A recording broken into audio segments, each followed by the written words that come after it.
Good afternoon, everyone. Great to be here. Just want to say thank you to James Yao from Live for Well for inviting me to speak today.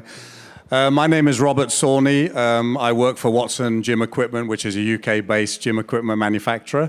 Not here to talk about them. I'm here to talk about trends in strength training and what we see in preventative health and longevity. It's great to speak in Hong Kong because mine is a global role. I travel all the time. I'm not often in Hong Kong, and I have really rarely spoken in Hong Kong, so it's great to speak in Hong Kong.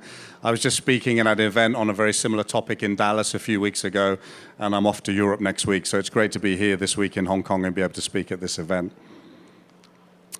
So a little bit about me. I've been in Hong Kong a number of years. My first degree is in exercise science, so I used to be like a personal trainer, club manager, all that kind of thing for a few years. Didn't really enjoy it because I don't like working on weekends and holidays, and I wanted my family time. So after I changed direction, I ended up doing a doctorate in business. I was a lecturer for a few years at the Baptist U in Kowloon Tong, if you guys know that place. Then I was a strategy consultant. Then I came back into the industry in 2014. I worked for an Italian company, which you guys probably know, Technogym. And then I worked for them for 6 years, and then I worked for 4 years with one of my colleagues here, Vincent, at Life Fitness. And I've been at Watson now for a couple of years. So during my strategy consultancy days and my lecturing days, I wrote a couple of books on marketing and strategy, spoken all over the world on different topics related to leadership, strategy, marketing, those types of things. And in the last several years now, speaking more about strength training and what's happening in the fitness and wellness industry. So today we're going to touch on some of the sort of trends I see as I travel around the world, working with different operators, seeing different technologies. Some of you may have heard of connected strength equipment like Technogym BioStrength or eGym or Mylon, all of these different ecosystems we hear talking about. And as I've traveled around the world, there's been a lot of talk recently in the last few years around wellness, longevity, preventative health. We hear about it all the time. Am I seeing great movements in changes? I don't know, so we'll talk a little bit about that. We'll talk about what we see in strength training in the general population, and also some of the evidence on strength training and longevity and health. Don't know if do you recognize any of these people? Who's the lady at the top? Anybody recognize? No, you don't recognize the lady? How about the dumbbell? It says J-Lo. Who's that lady? Recognize her now? Jennifer Lopez? That's Jennifer Lopez. Her home gym is Watson. How about the guy here with the dumbbells? Recognize him? C-Bum? Chris Bumstead? Maybe the biggest fitness influencer in the world. He has 25 million followers on Instagram. And he was like 7 or 8-time Mr. Olympia. So just some famous people I thought I'd put in there. So what are we seeing with strength training?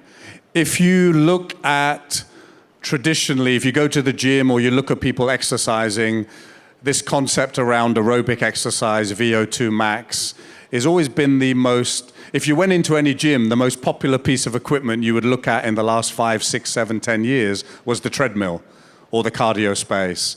We're definitely seeing that change now. So we're seeing gyms around the world reduce the number of cardio machines they're having, increasing the footprint for strength training.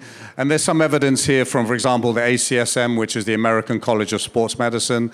They publish their yearly trends, and they talk to, unfortunately, the people they talk to is only personal trainers, so the sample base and the sample size is not particularly big, but they're talking to personal trainers. What are the major trends that you're seeing in the world? And strength training is at number 5 last year, and we are constantly seeing strength training in the top 10 for general fitness and wellness trends that we weren't really seeing several years ago. And there are a lot of areas of growth when it comes to wellness, and we see here women's health, healthy aging, weight management, in-person fitness, etc. And strength training is playing a critical or growing role in some of these overall wellness trends and topics. So it's something which is definitely gaining a lot of traction. We see here strength training in terms of activity levels and population. So on the right-hand side, we have this graph here. So we see there's been a big increase by gender, both in male and female in strength training. But I think probably the most interesting statistic is this one here on the left, is that when we look at in-person or in-gym activity, we are now seeing strength training above cardio. And that was for the first time in 2022. This is from Murphy Research in the US. And that was very uncommon. So I don't know, how many people here are members of gyms? We got a few, not as many as we would hope, but we have a few. But if you go to the gym now, you may see this, definitely one big trend is women's strength training. You see that. We see more elderly people strength training. We see a smaller footprint for the cardio space, a bigger footprint for strength training. But not only traditional strength training, we see people doing high rocks. We see people doing CrossFit, which is becoming maybe less popular than it was 5 or 6 years ago. But we're seeing all growth in this type of strength and functional training. So this is something that's really growing. The industry is changing, it's moving forward, and we're seeing greater activity. And a lot of reasons for that. People are recognizing now that strength training is an important part of overall health, particularly as you age, bone density, muscle strength. These are all predictors of longevity and health. And these are things that we're seeing now within the general population as well. And there's a lot of different examples. So anybody using fitness wearables like Garmin or Strava, Apple Watch, so we have a few people tracking. We see a lot more people now trying to track their strength activities. There are different apps which are available now which you can track how much weight you're lifting, how many reps you do.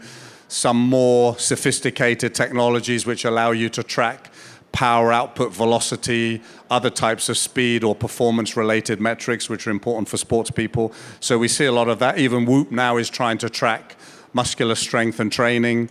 There's a lot of other examples here. I mean, probably, there's a few interesting examples. Are you familiar with GLP-1 drugs? Ozempic, Wegovy, these are the weight loss drugs which were approved by the FDA a couple of years ago. These are probably the only drugs which have really proven to be very effective at long-term sustainable weight loss. One of the challenges with GLP-1 drugs is significant muscle loss. So a lot of people now, when the GLP-1 drugs came out, there was a lot of discussion around, well, if I can lose weight without going to the gym, why do I need to go to the gym? I'll just take these drugs. But what we're finding now is that, I don't know if this happens to you. I'll give an example of my wife. My wife hates to exercise. She's from Hong Kong. She hates to go to the gym. She never goes to the gym. I go to the gym 6 times a week. It doesn't matter what I do to try to motivate her to go to the gym, she won't go. And what she always says to me, I don't like going to the gym, I don't enjoy it. Okay. She says, if I could lose weight first, then I'll go to the gym because I won't feel so, I'll feel more confident. So I said, no, you go to the gym to lose weight. No, I need to lose weight first.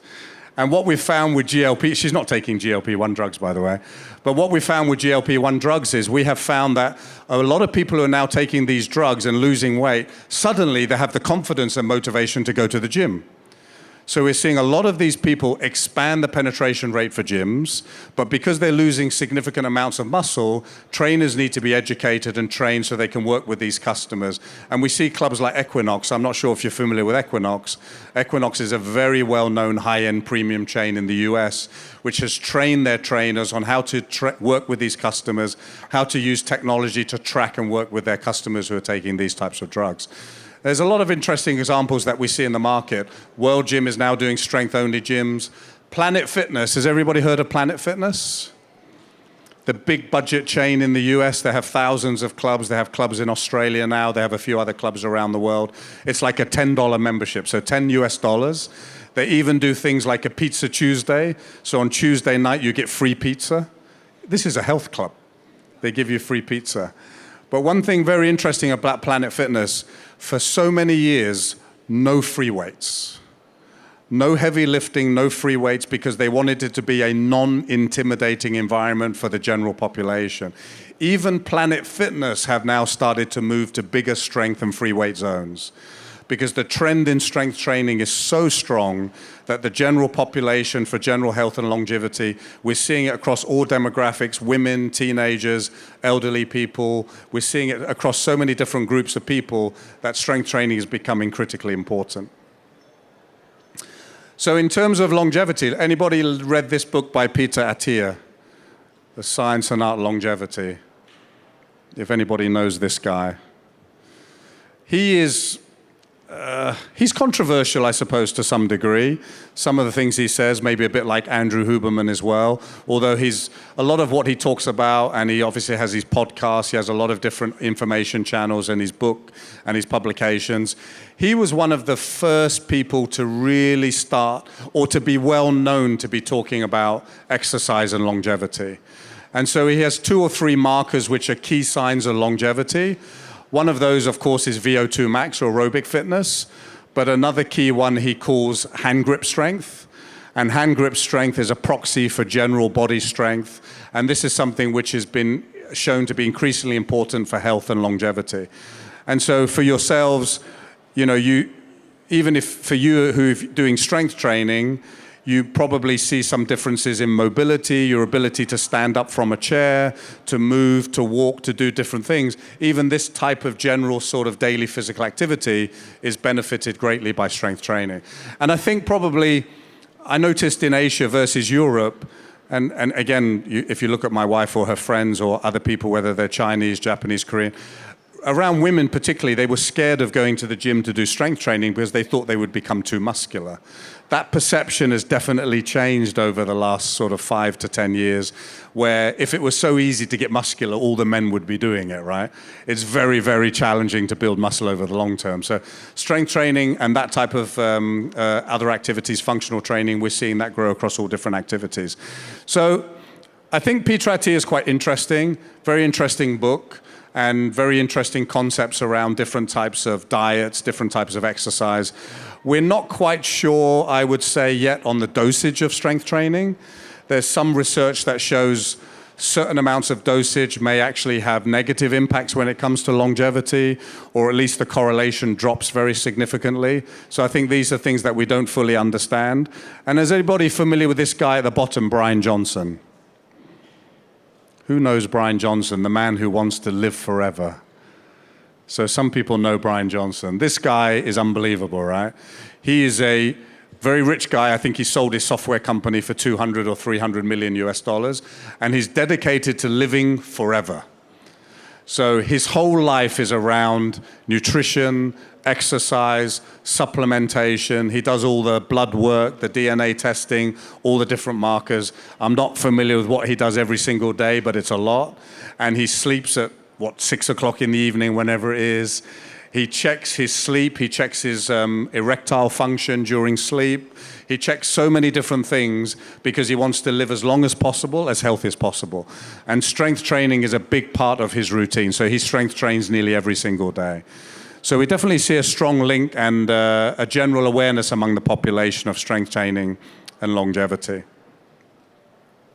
Lots of different mechanisms, strength training and the benefits it has on longevity. So we see, obviously, sarcopenia, which is age-related muscle loss, which seems to be quite common as people age. And so strength training seems to have strong benefits in reducing that. Bone density, I think for many of you who do exercise, we see a lot of people who like swimming or other types of activities which are not joint loading, and so strength training, running, other types of activities obviously help with bone density. Metabolic function, there's many, many different things there which overall strength training has a massive benefit on. So I think if you're looking at the link between strength training and longevity, I think the link is fairly strong and fairly well proven. There are many different mechanisms, and we need to get more people involved in strength training and just in general activity, I would say. But the link is strong and seems to be fairly well understood. I won't go through every single one, but there's a fair few there. So, in conclusion, strength training is now considered a critical part of a well-rounded health and fitness routine, not just cardio. I think, again, 10 years ago, we probably wouldn't have seen that as much as we do now. We get greater participation from all demographics, so elderly, women. I mean, if you look at gyms, a lot of gyms now have areas only for women. So strength training areas, ladies zones only for women. There are clubs in Australia, for example, or the US, which are only for 50 plus. So if you're 50 years or older, then you become a member. So there are lots of different now targeted strength training solutions for people in the market. If we look at technologies, we see a lot of machine-driven resistance in the market.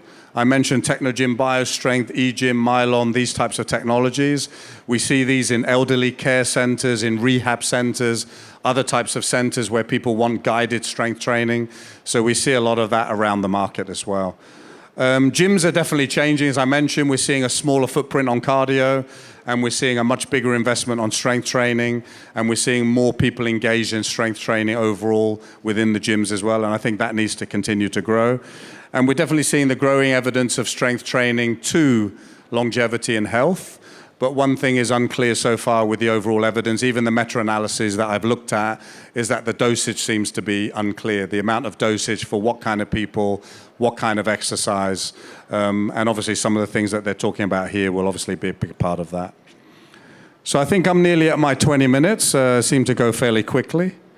So I will stop there. Do we do Q&A or we don't do Q&A? Where's James? Can't see him. Oh, he's over there. We don't do. Okay. All right. No? All done? Okay, thank you very much.